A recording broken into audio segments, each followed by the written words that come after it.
This episode of the Breakthrough Success Podcast is brought to you by Jobber. Jobber is your business's command center. The easy-to-use app powers your sales, operations, and customer service all in one place. Go check them out at getjobber.com/breakthrough to receive 20% off your first 6 months. What's up, Breakthrough Success listeners? Marc, the podcasting coach here. And if you are interested in achieving success and achieving any big goal that you are after, what you have to do is fire yourself up and change your life. That is going to be the focus of this episode because our guest helps people do just that. She is a certified executive and personal development coach, author of 4 books in the Revolutionize series, host of the Revolutionize Podcast, an 8-time entrepreneur, and a certified relaxation therapist. She has been interviewed by NBC, CBS, Success Magazine, Reader's Digest, Franchise Handbook, Advancing Women, and many more. She has also been interviewed on radio and podcasts all over the U.S. Our guest who joins us for this episode of Breakthrough Success is none other than Peggy Caruso. Peggy, welcome to the show. I'm so excited to be here. Thank you for having me.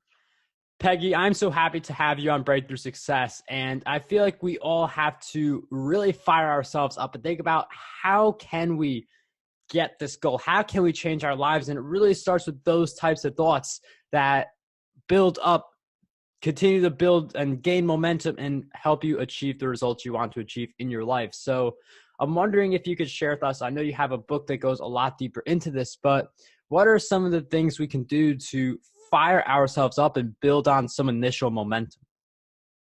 Well, as you know, you can't do a goal in less than a minute, but you can begin to start making positive changes. So we all have areas of our life, like relationships, parenting, personal development, career and family obligations, and you can start by taking one small step, which is a motivation to get you going. And I love the small steps because I do feel like when we do, like New Year's resolutions is a classic example. We set this big goal that looks really big, but it's only accomplished when you do figure out what are these small steps that get me to that promised land. And I do feel like, small steps definitely helps out. Peggy brings up that really great point. I am wondering, though, how can we actually start? Because I honestly think starting is the hardest part. And then once you start, it gets easier and easier over time. Absolutely. The biggest thing is making it into manageable steps, chunking it down. We all set goals small. We set short-term and long-term, but in any goal-setting process, it becomes overwhelming. And so what happens at the beginning of the year? Everybody's like, yeah, I'm going to lose X amount of weight. But if you stay focused in your mind and chunk it down into manageable steps, you can make that happen. So one thing, I can give you an example of like weight loss programs, because that's what everybody's geared up at the beginning of the year, right? So if you take a sticky note and put it on your scale and put it the weight that you want it to be and cover that weight, because what happens in my weight loss programs is people tend to look at the weight on the scale, and then they become discouraged because they've exercised, they've eaten correctly, they've done all these positive changes, but there are many things that can make your weight fluctuate. So there's water weight and all these different things. So people will get on the scale and look at that they gained a couple pounds, and then they're like, well, what's the sense in doing all this? And so if you keep that sticky note over there, you don't even know what that weight is underneath, and you still feel good. So you keep going. It's a very small thing to do, but it's a visual aid, and visual aids are very important in anything that you're trying to do for a goal. And you bring up weight loss, which is a very goal that a lot of people go after. It's also a good metaphor for analogy for any person who has a goal where it's not like a habit. So you don't lose all like 100 pounds. Like I've known people who they have gone on to lose 200 pounds or even more than that. I mean, it's really incredible what you can achieve, but none of those people ever came to me and said, I just found the secret riddle and I lost all this weight in like a day in a week. It's people who are making like lifelong changes that they lose the weight, but they keep the lifelong changes going. It's because you hear about people who they lose the weight and then they regain it all back. So you do have to make consistent habit and life changes that really stick and get you through. So I'm wondering, how can we make those types of changes, the long-lasting ones that get us through, whether it's weight loss, whether it's hitting a subscriber goal, and then being able to continue after you hit the goal instead of digress?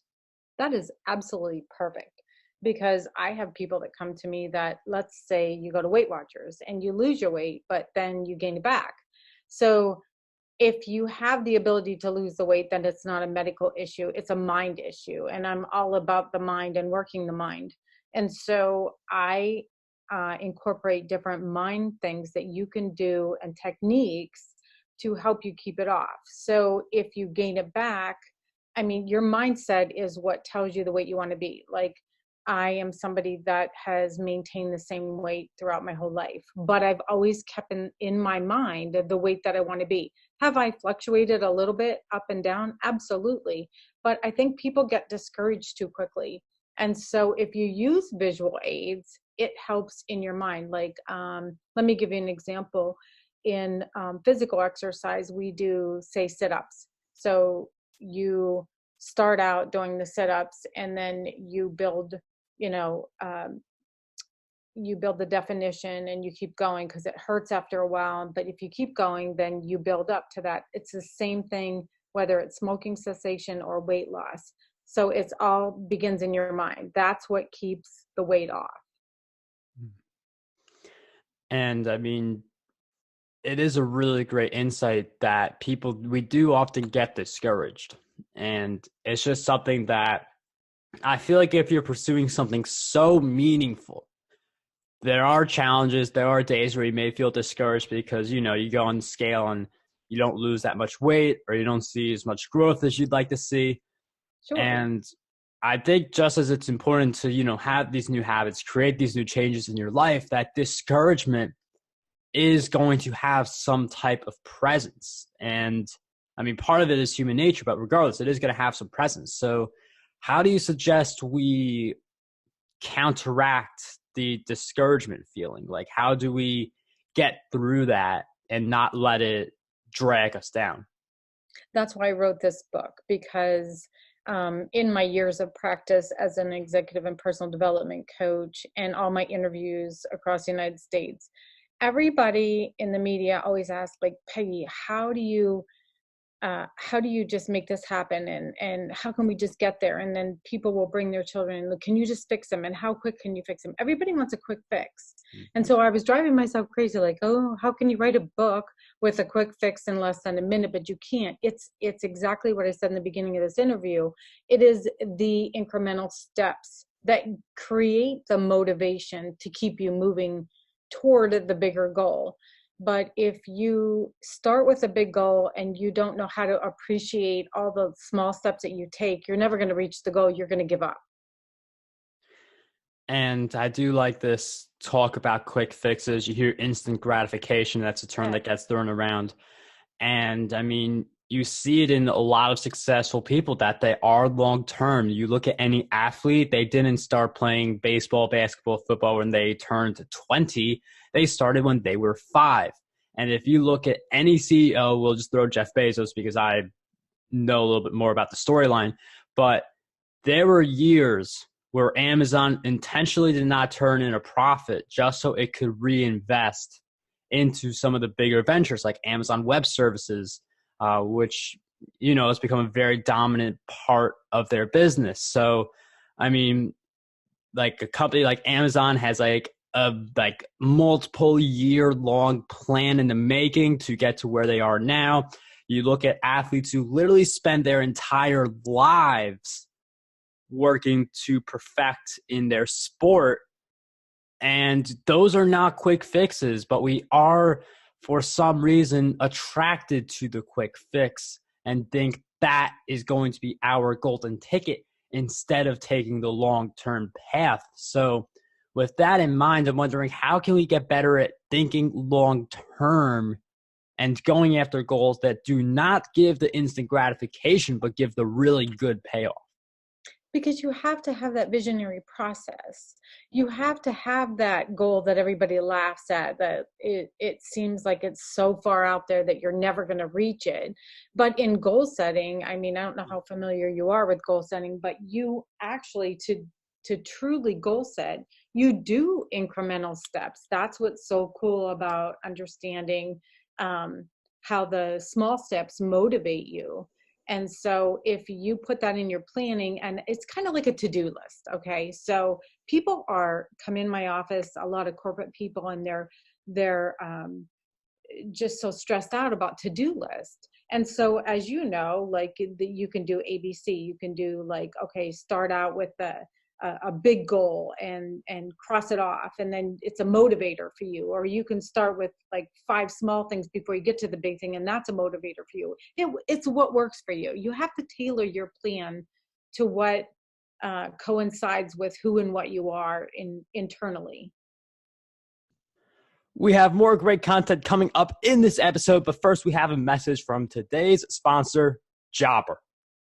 Jobber's award-winning software helps small home service businesses organize their entire operations, from scheduling jobs and managing their crews to invoicing customers and collecting payments. That way, you can spend more time on the services you're already great at.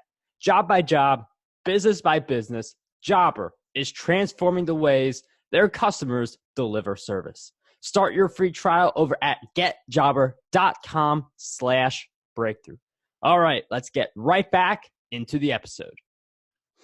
And I do agree with the tailoring your plan part. I mean, a lot of people, when it comes to like, let's say like growing a podcast, they look at something online and they're like, I'm going to fit into this person's plan for how to grow a podcast and not think it because it worked for this person. So if I just do everything that they did, it's going to work for me too. And the issue with that is you may not like doing the work that they did to achieve their growth. Some of the things may not work anymore, like looking at a guide on Google Ads /AdWords in 2004. That's going to be very different from what one of those guides looks like today, because it was much easier back then. So it is important to, yes, learn, yes, look at how other people are doing it, but really tailor your plan based on who you are, what you like to do, and what your strengths are, so you are able to see that momentum. And I'm wondering, how do you incorporate, because we do have to learn from other people. Like we have to like, we got to know what we don't know. But how do we have that mix of seeing someone's strategy in play for the thing we want to achieve, taking that strategy and tweaking it, and still getting good results? I have a perfect example. I was actually just having a conversation the other day with this really intelligent doctor. And one of the subjects that come up was Think and Grow Rich. And I'm sure you're familiar with the book, are you? By Napoleon Hill. Oh, yes. Yes, everyone knows about that.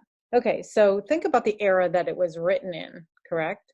And it's so outdated in so many ways. And there's so many things about it that are like, But I've read that book probably 200 times. It is how you perceive what you want to get out of that book. So he targets that book towards success. And if he would have kept his focus off the secret and just kept everything else in line, like the law of attraction is not, like some sort of hocus pocus that you just close your eyes and imagine something and it happens. Of course, it's not that easy, or we'd all be able to do it. But there's so many hidden things in that book. So it's the same with anything. Like I went and took a course, and it's something that I took 5 years ago, and they were still handing out the same material, just as you said, like 5 years old. And I'm thinking, oh my goodness, you didn't update this. But it's what you want to get out of it, that you can still take the basic part of what was the foundation of that program to get you to where you need to go. Does that make sense to you?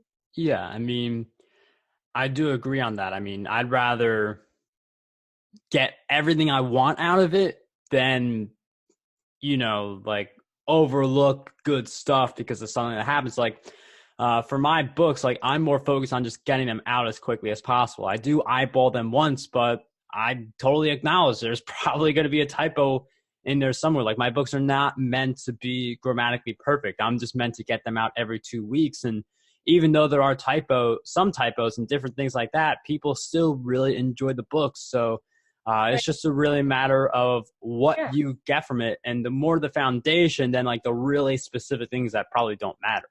I love that you said that, because that's awesome that you are just willing to, keep driving and getting your message out there. It doesn't matter. And the people that look for the typos aren't interested in the content.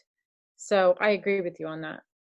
Yeah. And I mean, even like with these episodes, like my version of editing, granted, like if something happens, like there's something like I cut that out, but my version of editing for the most part is I take the QuickTime file, cut out the beginning, cut out the end where like, like it's leading into the intro. And that's really it. Like, to me, like it's more about how much can you get out versus perfecting everything and not being able to get as much content out because of this thirst for perfection, which can really paralyze people from taking action and from pursuing initiatives. That sense of perfection can really hurt people. So I do feel like we should talk about perfection and some of the ways that, if you are listening to this and you feel like a perfectionist, what are some of the ways that we can like not have perfection have as much of an impact on us?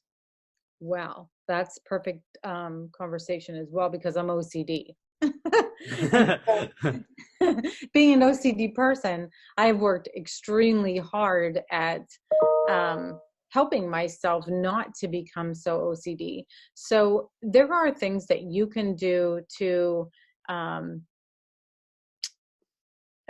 set yourself up so that it doesn't bother you as much. And you have to do it again incrementally, because it's overwhelming. Somebody who is OCD needs to have perfection in everything. Everything has to be in its place. I can remember my kids trying to play jokes on me, trying to move my little cherubs that I had, or to see if I would notice. Of course I would notice. I would always notice if someone was in my home. But I now try to do things to step out of my comfort zone. And so my recommendation to anyone out there is just do small things that aren't going to cause you panic or grief, but just take it in incremental steps to do something. Maybe like everything doesn't have to be perfect. Light switches don't have to be perfect. Coffee pots, you don't have to fill them to the top before you leave. Just do little things like that to start, and you'll see that it incrementally it will help you. And I love the incremental, because like for me, like, being a perfectionist, that doesn't really affect me. But if someone is really like, they are really keen about being perfect, you do have to take it incrementally. One thing I will say, I do go to an event twice a year called New Media Summit. It's a place where, you could appear on podcasts like a bunch of mine. But one of the reasons I bring this up is because they have a bunch of parts where you get to dance. And dancing, like a lot of us are like your average person just dancing, trying to figure out how to dance while dancing. And, it's really, you can't really be perfect in dancing unless, like the sport player example, you've been practicing for 10 years. Sure. And I do feel like that is a position where if you are in that kind of atmosphere where it's low risk, like what's really going to happen if you like aren't dancing that well in that kind of an atmosphere? And if you find like low risk ways, like small step ways to, let your perfectionism go a little bit, it is easier for you to take more action. It is easier for you to put in the work that's necessary to hit your goals. And then, as Peggy really covers in her book, it is a lot easier for you to fire yourself up and change your life. Sure. And it's more enjoyable, isn't it? Like if you can just take everybody, like I'm somebody, you'd never guess it, but I'm super shy and I'm introverted. So for me to go into a ballroom setting and, really dressed up and be dancing, I would be really nervous. But if you can tune everybody out and you can just put yourself in like my space, your space, you actually enjoy. And if you really look around, nobody's watching you anyway. And so I think it's what we create for ourselves that is our detriment. We are our own worst saboteur. Yep. Yeah, I definitely believe that. And I mean, if you aren't, I mean, I'm an introvert. I definitely classify as an introvert. You never hear it in these interviews, but it's one of those things where I had someone who, like a podcast and I were talking, it's pretty much you are an introvert trained to be an extrovert when you're interviewing someone or you're being interviewed. But there are a lot of introverts in the podcast and creative space. But I mean, it's just a matter of coming up little at a time. Like maybe like a lot of YouTubers, they start just with like slideshows or like not showing themselves on camera, and then they build up to that point where they feel like, you know, making those appearances. So it is a build up, but the important thing is to be building. And I think that that's just one of the many things that we've highlighted in this episode. Peggy's book, we've been talking about it a bit. That's going to be in the show notes. But is there anything else that you want us to include in the show notes so we can continue following your work and journey on different places? You know what? Just start by doing something. Be kind. Don't judge people. Remember that everybody isn't the same. And you know, I'm somebody that's super kind and super generous, and so you don't always understand someone else's story. So, I mean, that's my biggest message out there. That's real. I mean, I definitely love the message behind that. And we will include that message in the show notes also, because I feel like that is a message that a lot more people need to have. And we'll have some other nice things in there as well. But Peggy, once again, thank you so much for coming on Breakthrough Success. It was such a pleasure to have you on the show. Well, thank you for having me. I certainly appreciate it. This episode of the Breakthrough Success Podcast was brought to you by Jobber. Jobber is your business's command center. The easy-to-use app powers your sales, operations, and customer service all in one place. Start a free trial or sign up today to receive 20% off your first 6 months. Find out more at getjobber.com/breakthrough.